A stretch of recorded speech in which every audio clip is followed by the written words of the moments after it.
If anyone tells me they're only going to give it a year or they're just going to try it and see if it works, I don't think they have what it takes to make it. But if somebody tells me they want to do whatever they need to do to make it work, I know that eventually they will.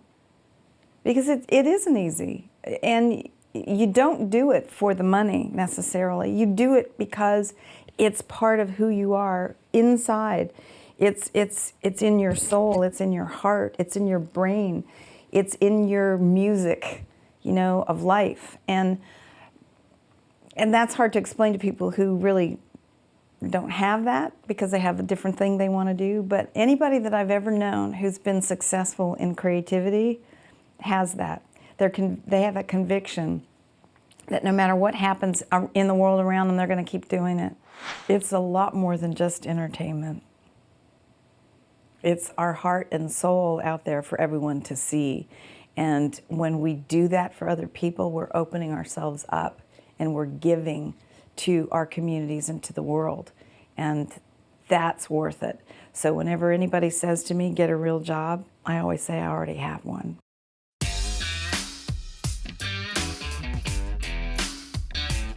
If you're creative, you're never bored because there's always something to do.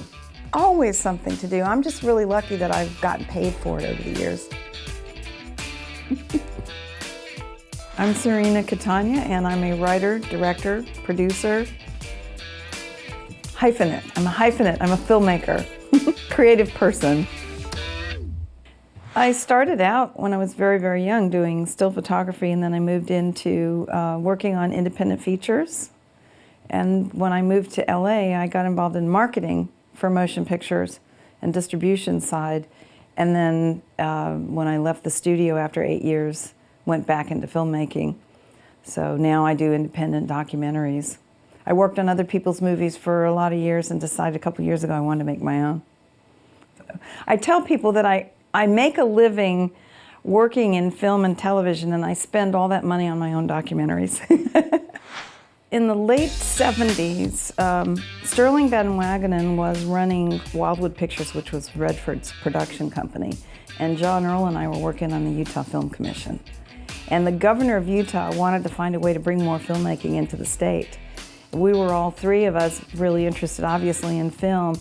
Sterling and John were more film historians than I was. I was interested in it because I had been involved in film production for quite a few years before I went on the film commission. So the three of us decided that it might be kind of fun to do a film festival. And of course everybody said, what do we need another film festival for? We've already got, Texas had a film festival at the time. But somehow the governor got behind it and we started the festival. Sterling ran it the first year. It was called the Utah U.S. Film Festival. And when we first started it, we wanted it to be a bridge between Hollywood and independent filmmakers. And strictly American film. And the second year was also the Utah U.S. Film Festival, and I directed it the second year. And Sterling went on, and we did a pilot program for what eventually became the Sundance Institute. And in, I believe it was 80 or 81, the board changed the name to Sundance, but it was the same board and the same basic structure, so the name did change, and we moved it from the town of Salt Lake City up into Park City, and it took the name Sundance. It was hard to find filmmakers who wanted to bring their films to the festival. Lori had to get on the phone and call around and find these kids that were making $15,000 and $20,000 movies in their garages and talk them into starting the festival. We really wanted people all around the country to have access to what the filmmakers in Hollywood had at the time. And it's been wonderful. A lot of people will say to me, oh, I want to make a movie. I want to make a short film so I can market myself, so I can get some work.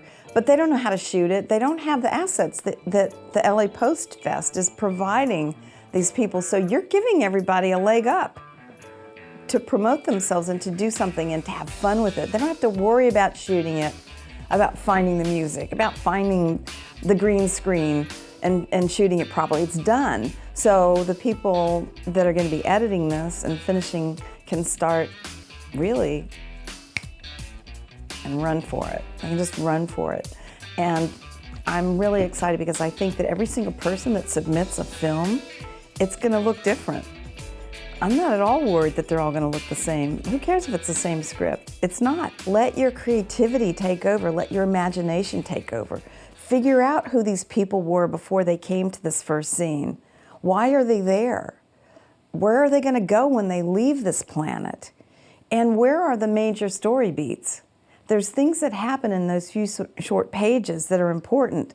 Where are those story beats? Find them and show us what you think. Show us you as a creative person, as an editor. What do you see in this story? What has our director given you that now you can work with and give back to him so that you can help him to share his vision together with other people?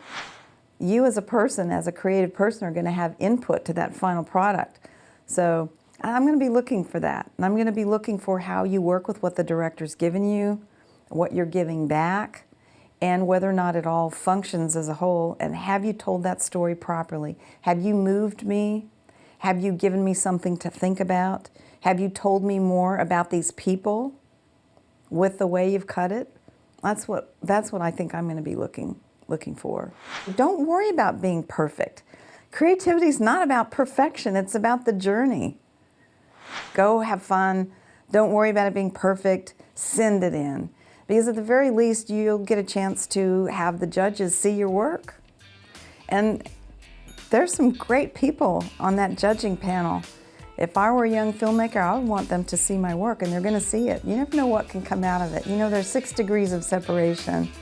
And even if you don't win this particular competition, just competing gets you one step further to understanding who you are as a creative person and having the courage to do it again and again. I say just jump into the sandbox, start playing, cut something fun, send it to us and let us look at it. LA Post Fest, create your story in post. I just really want to say, I think this LA Post Fest is such a great idea. I really hope a lot of people just get out there and have the courage to try it. Don't tell yourself you can't do it. Just get out there, jump in there, give it a try, and even if it's not perfect, send it in, because it's just giving you the courage to keep doing it.